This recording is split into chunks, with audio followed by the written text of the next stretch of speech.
कहानी की शुरुआत चार्ली नाम के एक पूर्व बॉक्सर से होती है जो पैसों की तंगी के कारण अपने कमजोर और पुराने हो चुके रोबोट एम्बुश को लेकर एक गांव के मेले में पहुंचता है। वहां चार्ली के रोबोट की लड़ाई एक बेहद खतरनाक और विशालकाय सांड ब्लैक ब्यूटी से होने वाली होती है, जिसे रिकी नाम का एक स्थानीय प्रमोटर आयोजित करवाता है। चार्ली रिकी से $20,000 की शर्त लगा लेता है कि उसका रोबोट जीत जाएगा, वहां मौजूद जाकर बड़ी रोबोट लीग देख सकें। चार्ली रिमोट कंट्रोल की मदद से अपने रोबोट एम्बुश को मैदान में उतारता है और दूसरी तरफ से पिछले साल के खतरनाक विजेता सांड को लाया जाता है। सांड तेजी से रोबोट की तरफ बढ़ता है, लेकिन रोबोट उसे उठाकर जमीन पर पटक देता है और जब सांड दोबारा हमला करता है तो रोबोट उसके ऊपर से छलांग लगाकर उसे एक जोरदार मुक्का मारता है, जिससे सांड नीचे गिर जाता है। चार्ली को लगता है कि सांड का काम तमाम हो चुका है। इसी लापरवाही का फायदा उठाकर सांड रोबोट पर सीधा हमला कर देता है, जिससे रोबोट की एक टांग टूट जाती है। चार्ली हार मानने के बजाय एक ही टांग के सहारे रोबोट को सांड से भिड़ाने की कोशिश करता है, लेकिन सांड अपनी पूरी ताकत से रोबोट पर जोरदार टक्कर मारता है और उसे बुरी तरह कुचलकर टुकड़ों में तोड़ देता है। चार्ली इस फाइट को बुरी तरह हार जाता है, जिसके बाद रिकी मुस्कुराते हुए उसे सट्टे के सौदे के पैसे तैयार रखने की चेतावनी देता है और चार्ली टूटे हुए रोबोट के मलबे को ट्रक में लाद कर वहां से भागने की कोशिश करता है। तभी वहां 2 सरकारी अधिकारी के लिए चार्ली के हस्ताक्षर और मर्जी होना जरूरी है। चार्ली, जो इस समय नया रोबोट खरीदने के लिए पैसों की तंगी से जूझ रहा होता है, अदालत पहुंचता है। वहां मार्क की अमीरी को देखकर चार्ली के दिमाग में एक लालच आता है। चूंकि डेब्रा मैक्स से बेहद प्यार करती है और मार्क नहीं चाहता कि उसकी पत्नी दुखी हो या कानूनी पचड़ों में फंसे, इसलिए चार्ली इस स्थिति का फायदा उठाकर मार्क के सामने एक गुप्त सौदा रखता है। वह कहता है कि अगर मार्क उसे $50,000 दे तो वह कस्टडी के अधिकार डेब्रा को सौंप देगा, लेकिन शर्त यह होती है। नॉइजी बॉय ऑन ऑर्डर कर देता है और अपनी पुरानी दोस्त बेली के गैराज पहुंचता है। बेली चार्ली को बताती है कि एक डीलर नया रोबोट लेकर आया है और अपने पैसों का इंतजार कर रहा है। डेब्रा तुरंत वादे के मुताबिक आधी रकम चार्ली को थमा देता है। इसके बाद डेब्रा और मार्क मैक्स को वहीं चार्ली के पास छोड़कर चले जाते हैं। मैक्स चार्ली से कहता है कि तुमने मुझे इस बोरिंग जगह पर क्यों बुलाया है, और तभी वह चार्ली को बेली और डीलर को रोबोट की पेमेंट के लिए भारी रकम देते हुए देख लेता है। मैक्स तुरंत समझ जाता है और कहता है कि यह पैसा तुमने मुझे अपने पास रखने के बदले लिया है, जिस पर चार्ली उसे अपना मुंह बंद रखने को कहता है। इसके बाद डरता है। चार्ली उसे अपनी आवाज से रोबोट को कंट्रोल करने की कोशिश करता है, लेकिन रोबोट उसकी बात नहीं मानता और कोई रिस्पॉन्स नहीं देता, जिससे चार्ली गुस्सा हो जाता है। और जब मैक्स जापानी भाषा के कमांड बोलता है तो रोबोट पूरी तरह काम करने लगता है। इसके बाद बेली तुरंत रोबोट के माइंड और वॉइस रिकॉग्निशन सिस्टम की भाषा को जापानी से बदलकर इंग्लिश में सेट कर देती है, जिससे वह चार्ली की आवाज पर पूरी तरह कंट्रोल होने लगता है। चार्ली इस रोबोट से तुरंत पैसा कमाने के लिए एक अंडरग्राउंड फाइट में जाने की तैयारी करता है, लेकिन मैक्स उसकी गाड़ी की चाबी छुपा लेता है और जिद करता है कि वह भी इस फाइट को देखने साथ जाएगा। पहले तो चार्ली मना करता है, लेकिन मैक्स की जिद और उसकी होशियारी के आगे साथ ले जाने के लिए मान जाता है। दोनों रोबोट को लेकर क्रैश पैलेस नाम की एक खतरनाक अंडरग्राउंड फाइट वाली जगह पर पहुंचते हैं, जहां कई अजीबोगरीब रोबोट्स होते हैं। वहां चार्ली अपने पुराने दोस्त और प्रमोटर किंगपिन से मिलता है, जो चार्ली को किसी भी आम रोबोट से लड़ने और जीतने पर $2,000 देने की बात कहता है। लेकिन चार्ली पैसों के लालच में आकर सीधे वहां के बेताज बादशाह रोबोट मिडास से लड़ने की चुनौती दे देता है, जहां जीतने पर $20,000 का बड़ा इनाम था। ये सुनकर मैक्स चार्ली को समझाता है कि नॉइजी बॉय बहुत समय बाद रिंग में उतर रहा है, लेकिन चार्ली अपनी जिद और पैसों की सनक के कारण मैक्स की बात अनसुनी कर देता है। चार्ली जैसे ही चुनौती स्वीकार करता है, दर्शकों का जोश 7वें आसमान पर पहुंच जाता है। तभी वहां रिंग का बेताज बादशाह रोबोट मिडास आता है, जिसे उसका मालिक कंट्रोल कर रहा होता है, और वह इस अंडरग्राउंड एरिना में कई नामी रोबोट्स को धूल चटा चुका होता है। इसके बाद वहां चार्ली का चमचमाता हुआ रोबोट नॉइजी बॉय आता है। दोनों रोबोट आमने सामने खड़े होते हैं और एक भयंकर फाइट शुरू होती है। शुरुआत में नॉइजी बॉय अपने बेहतरीन मूव्स दिखाते हुए मिडास को एक के बाद एक कई जोरदार मुक्के मारता है और उस पर पूरी तरह हावी हो जाता है, लेकिन तभी मिडास पलटवार करता है और नॉइजी बॉय को एक जबरदस्त पंच मारकर बुरी तरह पीटना शुरू कर देता है। मैक्स रिंग के बाहर से चिल्लाकर चार्ली को सही कमांड देने और लड़ने के लिए कहता है, लेकिन चार्ली को नॉइजी बॉय के वॉइस कमांड्स ठीक से याद नहीं होते, जिसका फायदा उठाकर मिडास नॉइजी बॉय पर इतने ताबड़तोड़ हमले करता है कि वह उठ ही नहीं पाता और मिडास उसका एक हाथ धड़ से अलग कर देता है। नॉइजी बॉय एक हाथ के सहारे ही उठकर दोबारा लड़ने की आखिरी कोशिश करता है, लेकिन मिडास की बेरहमी यही नहीं रुकती और वह एक जोरदार पंच मारकर नॉइजी बॉय का सिर भी धड़ से अलग कर देता है, जिससे चार्ली यह फाइट बुरी तरह हार जाता है और मिडास की जीत की घोषणा होती है। चार्ली उदास मन से अपने पूरी पूरी तरह तबाह हो चुके रोबोट के मलबे को समेटकर वापस ले जाने लगता है, जिस पर मैक्स कहता है कि तुम्हें इस लड़ाई में हिस्सा ही नहीं लेना चाहिए था, तुम्हें पता ही नहीं था कि इस रोबोट से फाइट कैसे करनी है और तुम्हारी जिद की वजह से एक बेहतरीन रोबोट बर्बाद हो गया। लेकिन चार्ली चिढ़कर उसे शांत रहने और चुपचाप ट्रक में बैठने को कहता है। अब नया रोबोट खरीदने के पैसे न होने के कारण चार्ली और मैक्स रात के अंधेरे में अपने ट्रक से रोबोट के स्पेयर पार्ट्स ढूंढने के लिए एक बेहद सुरक्षित कबाड़ खाने का ताला तोड़कर अवैध रूप से अंदर घुस जाते हैं। वहां की सुरक्षा लाइटों और कैमरों से बचते हुए वे उस जगह पहुंचते हैं जहां पुराने रोबोट्स का कचरा फेंका गया होता है और अपने लिए जरूरी पार्ट्स इकट्ठा करने लगते हैं। तभी अचानक तेज बारिश शुरू हो जाती है और चार्ली मैक्स को संभल कर चलने को कहता है, क्योंकि वह एक गहरी खाई के बिल्कुल पास खड़ा था।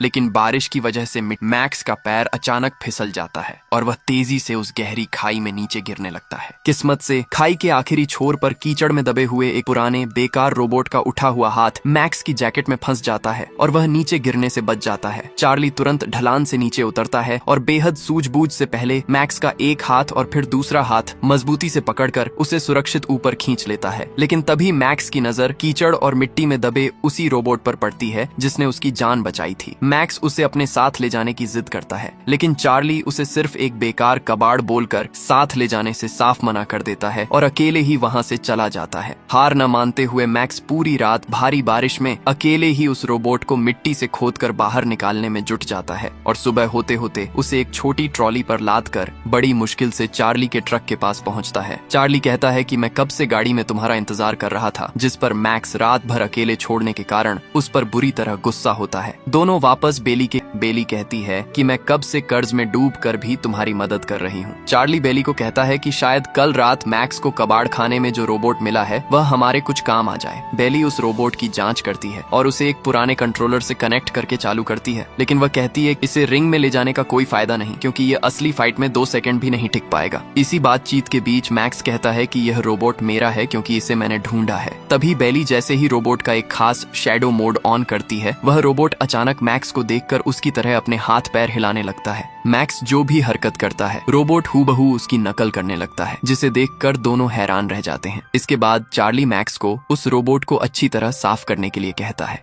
लेकिन मैक्स उसे फाइट में ले जाने की ठान लेता है। रात के समय जब चार्ली सो रहा होता है तब मैक्स चुपके से गैराज से एटम को बाहर निकालता है और सड़क पर उसके शैडो मोड को ऑन करके उसके आगे आगे नाचते और घूमते हुए बेहद खुश होता है। अगले दिन सुबह मैक्स बेली के पास जाता है और उससे पूछता है कि तुम चार्ली को कब से जानती हो, तो बेली मुस्कुराकर बताती है कि वे दोनों इसी बॉक्सिंग जिम में एक साथ खेलकर बड़े हुए हैं। बेली के पिता ही चार्ली के कोच थे जिन्होंने उसे बॉक्सिंग की ट्रेनिंग दी थी। बेली मैक्स को एक पुराना अखबार दिखाती है जिसमें चार्ली के शानदार बॉक्सिंग करियर के दिन दर्ज थे और वह भी चार्ली वहां आता है और मैक्स को एटम के साथ फाइट के लिए तैयार होने को कहता है। साथ ही चार्ली बेली से कहता है कि वे आज रात ही यहाँ से निकल रहे हैं। चार्ली और मैक्स एटम को लेकर अपने ट्रक से रवाना होते हैं और रास्ते में वे वर्ल्ड रोबोट बॉक्सिंग की एक बड़ी ऑफिशियल चैंपियनशिप देखने एक आलीशान एरिना में जाते हैं, जहां दुनिया का सबसे आधुनिक और अजेय रोबोट ज्यूस लड़ने आया था, जिसके सामने कोई भी रोबोट टिक नहीं पाता था। चार्ली मैक्स को वहीं रुकने के लिए कहकर खुद अंडरग्राउंड प्रमोटर किंगपिन को ढूंढने निकल जाता है ताकि वह उससे कुछ पैसे उधार मांग सके। लेकिन किंगपिन चार्ली को पुराना कर्ज याद दिलाते हुए कहता है कि तुम एक अच्छे इंसान और दोस्त हो सकते हो, लेकिन मैं तुम्हें और पैसे उधार नहीं दे सकता। दूसरी तरफ मैक्स वहीं रुक ज्यूस की मालकिन फरा लेमकोवा और ज्यूस को डिजाइन करने वाले जीनियस जापानी डेवलपर टैक माशीडो का इंटरव्यू देखता है। जब रिपोर्टर टैक से पूछता है कि क्या ज्यूस को कभी कोई रोबोट हरा पाएगा, तो टैक पूरे घमंड से कहता है कि ज्यूस कभी नहीं हार सकता। मैक्स ज्यूस की बेजोड़ ताकत और उसकी तकनीकी खूबी को देखते ही मेट्रो एटम पर काल बनकर टूट पड़ता है और उसे उठाकर पटकने के साथ साथ एक के बाद एक कई जोरदार मुक्के मारता है। चार्ली रिंग के बाहर से समय देखता है कि उन्हें शर्त जीतने के लिए बस 30 सेकंड और टिकना है, लेकिन तभी मेट्रो एक भयानक पंच मारकर एटम को नीचे गिरा देता है। रेफरी की गिनती शुरू हो जाती है और सभी दर्शक चिल्लाने लगते हैं, लेकिन मैक्स हिम्मत नहीं हारता और रिमोट से एटम को उठने का कमांड देता है। एटम ठीक आखिरी सेकंड पर उठ खड़ा होता है और तभी पहले राउंड का समय खत्म हो जाता है, जिससे मैक्स और चार्ली शर्त के मुताबिक $10,000 जीत जाते हैं। लोकस गुस्से में आकर अगले राउंड के लिए डबल पैसों की शर्त रखता है, जिसे चार्ली के मना करने के बावजूद मैक्स मान जाता है। मैक्स एक ही बार में विरोधी रोबोट का सिस्टम फेल करके वह फाइट जीत जाता है और रेफरी की गिनती खत्म होते ही वे अपने जीते हुए पैसे ले लेते हैं। वहीं मौजूद एक शख्स चार्ली के रोबोट एटम की फाइट देखकर उसे एक बड़े मुकाबले में आने का न्योता देता है। इसके बाद चार्ली फोन पर बेली को मैक्स की इस जीत के बारे में बताता है। दूसरी तरफ मैक्स एटम में कुछ नए अपडेट्स करता है और उसे फाइट सिखाने लगता है। इसी दौरान जब मैक्स मस्ती में डांस करता है तो एटम भी उसके शैडो फंक्शन की वजह से हूबहू वैसे ही डांस करने लगता है। यह सब देखकर जब चार्ली हैरान होता है तो मैक्स बताता है कि उसने बीती रात इसमें नॉइजी बॉय का वॉइस रिकॉग्निशन सेंसर लगा दिया है, जिससे अब एटम उसकी आवाज पर भी काम करेगा। मैक्स जब चार्ली से एटम को बॉक्सिंग सिखाने के लिए कहता है तो चार्ली पहले मना करता है और सुझाव देता है कि एटम का डांस इतना अच्छा है कि उसे रिंग में यही करना चाहिए, क्योंकि लोग कुछ नया देखना पसंद करते हैं। मैक्स इस बात पर मान तो जाता है, लेकिन चार्ली को बॉक्सिंग सिखाने के लिए राजी कर लेता है। सालों पहले बॉक्सिंग छोड़ चुके चार्ली को शुरुआत में थोड़ी दिक्कत होती है, लेकिन वह फिर से अपने पुराने हुनर का इस्तेमाल कर एटम को बेहतरीन बॉक्सिंग मूव्स सिखाता है। अगले ही दिन वे एक नई फाइट में पहुंचते हैं, जहां रिंग में उतरने से पहले मैक्स और एटम का डांस देखकर पूरी भीड़ झूम उठती है। इसके बाद एटम रिंग में एक एक करके कई रोबोट्स को धूल चटाने लगता है और हर जीत के बाद मैक्स खुशी खुशी एटम के नाम के आगे ब्लू विनर का टैग लगाता है। जल्द ही वे दोनों काफी मशहूर हो जाते हैं और उनकी किस्मत बदल जाती है। इसी कामयाबी के बीच एक रात उन्हें वर्ल्ड रोबोट बॉक्सिंग के एक बहुत बड़े ऑफिशियल फाइट का बुलावा आता है और इस महामुकाबले के लिए मैक्स पूरी लगन से एटम की रिपेयरिंग और तैयारियों में जुट जाता है। तभी चार्ली के पास ज्यूस रोबोट के मालिक लेम्कोवा का बुलावा आता है और वे दोनों उससे मिलने वीआईपी केबिन में जाते हैं। वहां लेम्कोवा एटम को खरीदने के लिए चार्ली को $2 लाख का ऑफर देती है, जिसे सुनकर कर्ज में डूबा चार्ली तुरंत हाँ कह देता है, लेकिन मैक्स एटम को बेचने से साफ मना कर देता है और गुस्से में वहां से चला जाता है। चार्ली उसे समझाने की कोशिश करता है, पर मैक्स अपनी जिद पर अड़ा रहता है। इसके बाद कहानी सीधे फाइट रिंग की तरफ बढ़ती है, जहां मैदान पर 2 सिरों वाला खतरनाक रोबोट ट्विन सिटीज अपनी पोजीशन लेता है। वहीं दूसरी तरफ मैक्स हमेशा की तरह एटम के साथ अपना सिग्नेचर डांस करते हुए रिंग में एंट्री करता है। ये एक बहुत बड़ी और ऑफिशियल अंडरग्राउंड फाइट होती है। जैसे ही रेफरी इशारा करता है, मुकाबला शुरू हो जाता है। शुरुआत में ट्विन सिटीज अपनी स्पीड और आधुनिक सिस्टम के दम पर एटम पर भारी पड़ता है और उसे बुरी तरह पीटता है। चार्ली को पहले कुछ समझ नहीं आता, लेकिन तभी वह नोटिस करता है कि ट्विन सिटीज के दाएं लाल बत्ती वाले हिस्से में एक ग्लिच है। चार्ली इसी कमजोरी का फायदा उठाने की ट्रिक मैक्स को बताता है और एटम उस हिस्से पर लगातार जोरदार वार करके ट्विन सिटीज के सिस्टम को हैंग कर देता है। आखिर में एटम एक जबरदस्त पंच मारकर ट्विन सिटीज को रिंग में गिरा देता है। रेफरी की गिनती शुरू होती है, पर वह उठ नहीं पाता और एटम यह बड़ी फाइट जीत जाता है। इस ऐतिहासिक जीत के बाद जोश में आकर मैक्स अनाउंसर का माइक छीन लेता है और सीधे चैंपियनशिप रोबोट ज्यूस को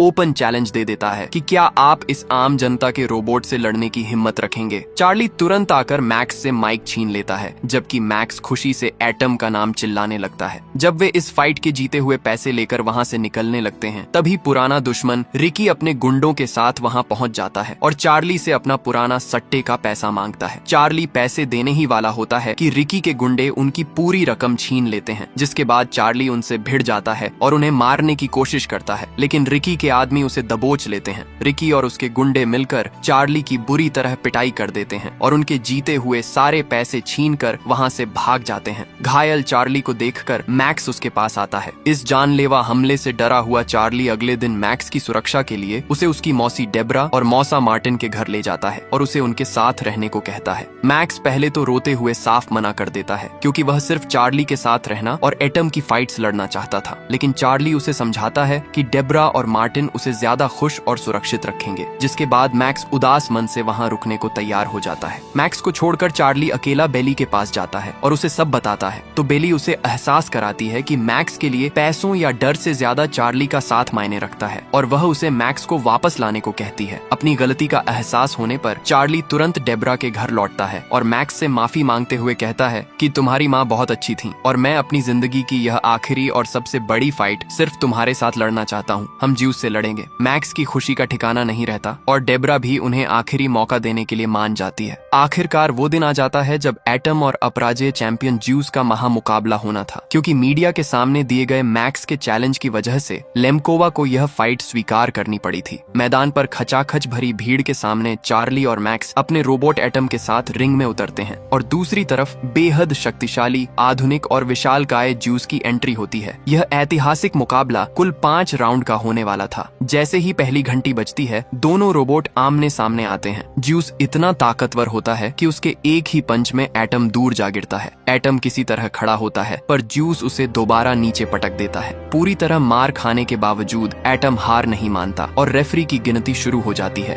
लेकिन एटम अपनी बेजोड़ मजबूती के कारण हर बार आखिरी सेकंड पर उठ खड़ा होता है। ज्यूस लगातार उस पर प्रहार करता है। तभी चार्ली और मैक्स के हौसले के दम पर एटम पलटवार करता है और ज्यूस के चेहरे पर अपना पहला ऐतिहासिक पंच जड़ देता है, जिससे पूरी जनता खुशी से झूम उठती है। एटम कुछ और पंच मारता है, लेकिन जल्द ही ज्यूस फिर से उस पर हावी हो जाता है और तभी पहले राउंड का समय खत्म होने की घंटी बज जाती है। चार्ली, मैक्स तुरंत पहले राउंड के ब्रेक में एटम के डैमेज पार्ट्स को ठीक और रिपेयर करते हैं। इसके बाद जब दूसरा राउंड शुरू होता है तो मुकाबला बेहद रोमांचक और कांटे का हो जाता है। ये जबरदस्त मुकाबला दूसरे राउंड से होते हुए तीसरे राउंड में पहुंच जाता है, जहां दोनों रोबोट एक दूसरे को भारी नुकसान पहुंचाते हुए इतिहास की सबसे बड़ी रोबोट बॉक्सिंग फाइट में तब्दील हो जाते हैं। जल्द ही चौथे राउंड की शुरुआत होती है, जिसमें ज्यूस के घातक और ताबड़तोड़ हमलों के कारण एटम का वॉइस रिकॉग्निशन आवाज पहचानने वाला सिस्टम पूरी तरह टूटकर खराब हो जाता है, जिससे चार्ली के चिल्लाने पर भी एटम उसकी आवाज नहीं सुन पाता और चार्ली उसे कंट्रोल करने में असमर्थ हो जाता है। किसी तरह एटम इस राउंड में टिक जाता है। ब्रेक के दौरान मैक्स देखता है कि आवाज से कंट्रोल करने का अब कोई रास्ता नहीं बचा है, इसलिए वह एक बड़ा फैसला लेते हुए एटम का वॉइस मोड पूरी तरह बंद कर देता है और उसके शैडो मोड को ऑन करके चार्ली से कहता है कि अब तुम्हें रिंग के बाहर खड़े होकर खुद बॉक्सिंग करनी होगी ताकि एटम तुम्हें देखकर ज्यूस से लड़ सके। पांचवा और आखिरी राउंड शुरू होते ही चार्ली रिंग के ठीक बाहर खड़े होकर खुद एक असली बॉक्सर की तरह हवा में मुक्के चलाना शुरू करता है और एटम हूबहू चार्ली की तरह रिंग के अंदर ज्यूस के सामने पोजीशन ले लेता है। चार्ली एक अनुभवी बॉक्सर की तरह पंच मारने के लिए उकसाता है। जैसे ही ज्यूस की बैटरी और एनर्जी खत्म होने लगती है, चार्ली के इशारे पर एटम ज्यूस को एक जोरदार पंच मारता है और फिर उस पर मुक्कों की भयंकर बारिश कर देता है। ज्यूस को इस कदर पिटता देख उसका घमंडी मेकर टैक माशीडो गुस्से में बौखला जाता है और ज्यूस का रिमोट कंट्रोल अपने हाथ में ले लेता है। लेकिन इसके बावजूद चार्ली के बेहतरीन बॉक्सिंग पैंतरों के आगे ज्यूस की एक नहीं चलती और एटम उसे बुरी तरह पीटना जारी रखता है। बरसों बाद रिंग के बाहर खुद को इस तरह बॉक्सिंग करते देख चार्ली को बेहद मजा आने लगता है।